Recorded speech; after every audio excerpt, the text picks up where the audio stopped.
ज़रूरत उन शौक़ खे मद्देनज़र रखी इहो प्रोग्राम मुनक़िद करे सघे। इहो रमज़ान शरीफ़ जे हवाले सां थी वियो। तंज़ीमी कोशिश भी तव्हां बतौर ख़ासि रमज़ान शरीफ़ में कयो, जीअं रहमतुल्लाह साहब चयो, बिल्कुलु सुहिणी ॻाल्हि आहे त मेंबरशिप वधाइण जी कोशिशि कयो। अहिड़ो ई प्रोग्राम जेको तव्हां मुनक़िद कयो उन माशाअल्लाह दर्स थी वियो, ज़िक्र थी वियो, ऐं उन दौरान तव्हां जेकॾहिं उन्हनि दोस्तनि खे उन सां दोस्ती ऐं तालुक़ तव्हांजो पैदा थियो, उन्हनि खे जेकॾहिं तव्हां आहिस्ता इन तरफ़ आमादा कयो जो हू मेंबर थी वञनि तव्हांजे इन जमायत इस्लाहुल मुस्लिमीन जा, त अञा इहा वधीक हिकु तव्हांजी बहितर कामयाबी थींदी ऐं इन प्रोग्राम में वधीक असांखे नफ़ा हासिलु थींदा। तबलीग जे हवाले सां मां इहा वरी अर्ज़ु कंदो, छो त अॼु मुश्किलात तकालीफ़ जो ज़िक्र अख़बारनि में घणो थिए थो, तंहिंजे करे अमूमन असां इहो महसूसु कयूं था त जेको एतिरो तकलीफ़ में न आहे उहो बि ईअं महसूसु थो करे त मां बि ॾचे में आहियां। दोस्तो, तव्हां निमाज़ खे ॾिसो, निमाज़ खे असां कहिड़े जज़्बे सां अदा कयूं था।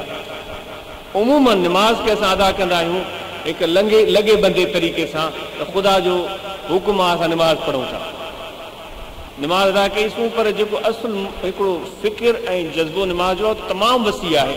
मुंहिंजो नाक़िस फ़हम, मुंहिंजी नाक़िस ज़बान उन वसी मफ़हूम खे बयानु नथी करे सघे, पर हिकिड़ो ज़ावियो उन जो पेश कयूं था। तव्हां कंहिंजे आॾो छो झुकंदा आहियो? तॾहिं उनजे आॾो झुकंदा आहियो जॾहिं हुनजा तव्हां ते थोरा घणा थी वेंदा आहिनि, तव्हां ते हुनजा अहसान घणा थी वेंदा आहिनि।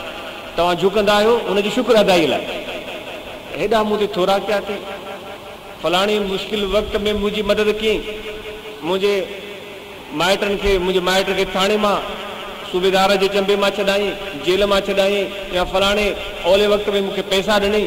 अहिड़नि माण्हुनि जे लाइ असां दिलि में एतिराम रखंदा आहियूं, ईअं महसूसु थींदो आहे असांजे मुआशिरे में, उनजे ॾाढो झुकंदा आहियूं, उनखे असां सलाम कंदा आहियूं।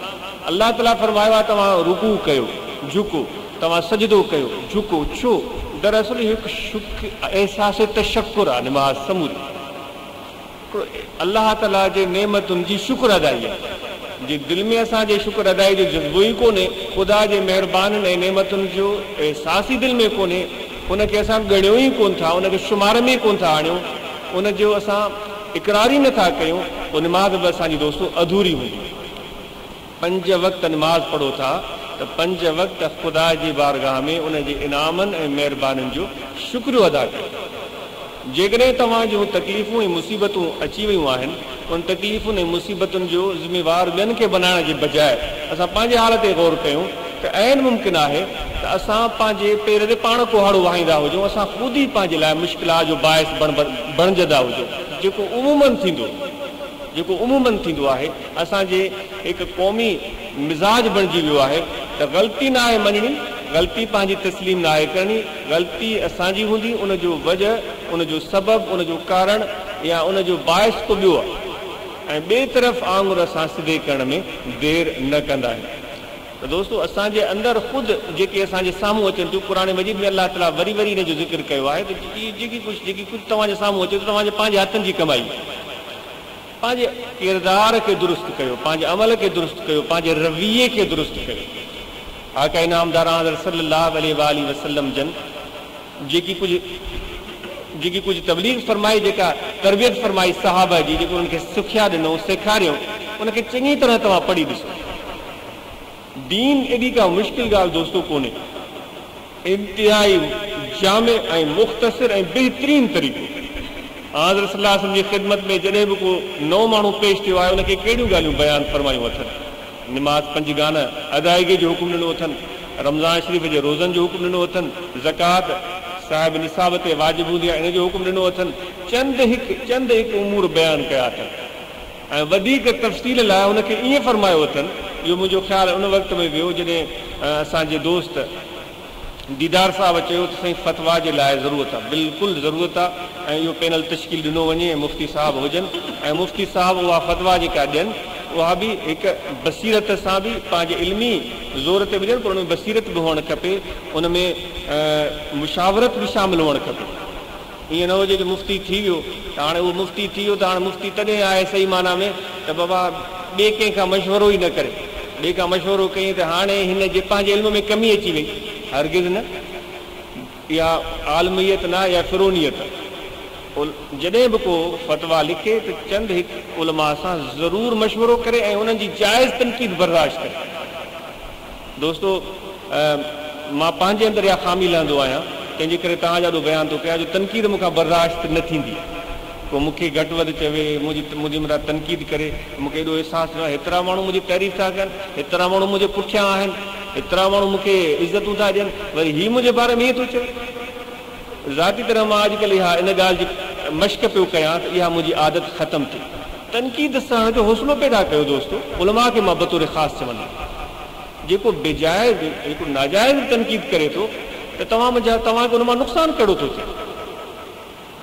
तव्हां सना थी वेंदो, तव्हांजी चर्बी ॻरी वेंदी।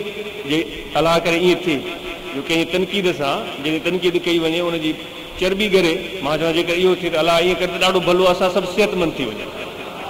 पर इहो बि कोन थो थिए। भला जेकॾहिं को तव्हां ते तनक़ीद थो करे त उन सां तव्हांजी आख़िरत में इहो दुनियावी लिहाज़ खां अर्ज़ु कजे त उहो को नुक़सानु नज़र कोन थो अचे। बज़ाहिर चार माण्हू जेकॾहिं उनखां मुतासिर था थियनि ऐं एतिरा उहे कचे ज़हन जा आहिनि जो हिकिड़ी ॻाल्हि ॿुधी कंहिंजे बारे में ऐं हुननि ईमान आणे छॾियो त इहा ॻाल्हि सही आहे, पोइ दोस्तो एतिरे कचे ज़हन जे माण्हुनि सां खां दाद वसूल करण जो फ़ाइदो कयो। ऐं फलाणा मूंखे मुंहिंजी तारीफ़ कंदा, हुनजी तनक़ीद ॿुधी मूंखां फ्री आहे। ऐं एतिरे कचे ज़हन जा माण्हू, एतिरा कमज़ोर किरदार जा माण्हू, उन्हनि माण्हुनि सां तव्हां कहिड़ी तवक़ो रखी सघो था? उन्हनि मां इहा ई तवक़ो आहे। आख़िर जे लिहाज़ खां अलाह ताला फरमाए थो जंहिं तव्हां ते इल्ज़ाम तराशी कई आहे, तव्हांखे ग़लति सख़्तु सुस्तु चयो अथई, उनजे बदिले में उनजूं नेकियूं तव्हांखे मिलंदियूं। ऐं उहो ई तव्हां न आहियो, जेको हुन घटि वधि चयो आहे तव्हां उहो ई न आहियो, आख़िरत में तव्हांखे उनजे बदिले में नेकियूं मिलंदियूं। आख़िरत में त सरासर फ़ाइदो नज़र थो अचे दोस्त। अटो महांगो थी वियो आहे, जेकॾहिं चार मानियूं असां रहिड़े वेंदा हुआसीं त भला हाणे 2 मानियूं खाओ, 1 मानी खाओ, सिहत सुठी थींदव। हज़रत सल्लल्लाहु अलैहि वसल्लम बुखारी शरीफ़ में हिकु मिसाली मर्द जो वाक़ियो बयानु कयो आहे त उन तफ़सीली उहा हदीस आहे। कुझु ॾियारा अॻु उन हदीस ते मुफ़्ती साहिब सां मुंहिंजी गुफ़्तगू पई थी। हिकु मिसाली मर्द जी ख़ुराक बयानु कई अथनि, जो उनजी घरवारी बयानु थी करे, बुखारी शरीफ़ जी हदीस आहे त मुंहिंजो मर्द बदन जो सनो, चुस्त ऐं चालाक बदल जिस्मानी लिहाज़ खां, अटो पेट में बिना न विझंदो हुयो ऐं उनजो पेट जेको आहे बकरीअ जे दस्ते जो कुझु हिसे खाइण सां भरिजी वेंदो। महिनत ऐं मुशक़त जो शौक़ीन, जेका मर्द जी तारीफ़ हुज़ूर बुखारी शरीफ़ में बयानु कई आहे असां में। जेतिरो तव्हां अटो पेट में विझंदो, बोरी ख़ाली थींदी, तव्हांजो असांजो पंहिंजो पेट बोरी बणिजी वेंदी। तंहिंखां बहितर आहे त घटि खाइण जी आदत विझूं। अलाह वारनि त असांखे छा सेखारे? मां इहो नथो चवां त सियासतदाननि जी मां हिमायत कोन थो कयां त वरी उहे तव्हांजो अटो महांगो कनि। अलाह उन्हनि खे हिदायत ॾिए कि उहे सही क़दम खणनि, सही पॉलिसियूं मुरतब कनि। हिकु सिहतमंद सोच जी मां ॻाल्हि थो कयां, सिहतमंद जिस्म जी मां ॻाल्हि थो कयां। कम खुर तां ख़ुदि न रंजी, कम गो तां दीगरा न रंजनि। घणो न ॻाल्हाए जो ॿियनि जूं दिलियूं ॾुखाईंदे, घटि खा त पंहिंजो जिस्म ॾुखाईंदे।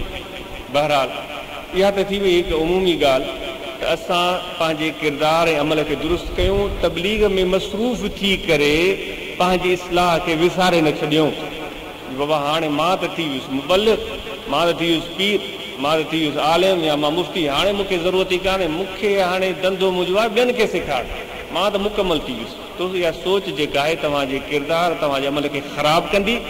तव्हांजे अंदरि जेका हिकु करे चइजे जेका हिकु ख़ुशबू इंसानियत वारी हूंदी आहे, उन ख़ुशबू खे बदबू में तब्दील करे छॾींदी।